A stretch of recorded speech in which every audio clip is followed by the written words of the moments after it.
বিধায়ক শওকত মোল্লার convoy, pilot কারের ধাক্কায় জখম বাইক আরোহী।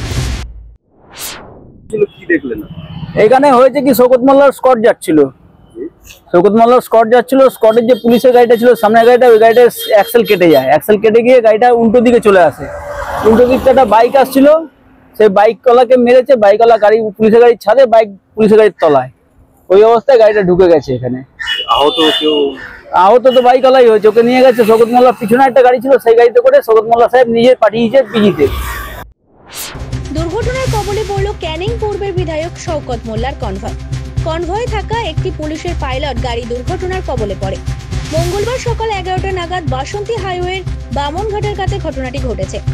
পুলিশ ও স্থানীয় সূত্রে জানা গিয়েছে, জীবনতলা থেকে বাসন্তী হাইওয়ে ধরে কলকাতা অভিমুখে বিধানসভা যাচ্ছিলেন বিধায়ক শওকত মোল্লা। তার গাড়ির সামনে ছিল পুলিশের পাইলট গাড়ি। সেই গাড়ি নিয়ন্ত্রণ হারিয়ে একটি বাইকে ধাক্কা মারে, তাতে গুরুতর আহত হন বাইক চালক। তাকে তড়িঘড়ি কলকাতায় হাসপাতালে নিয়ে যাওয়া হয়। বিধায়ক শওকতের গাড়ির অবশ্য কোনো ক্ষতি হয়নি। কিভাবে এই দুর্ঘটনা ঘটেছে সে বিষয়ে তদন্ত করছে কলকাতার লেদার কমপ্লেক্স থানার পুলিশ। নির্ময় নস্করের রিপোর্ট, জেলার বার্তা।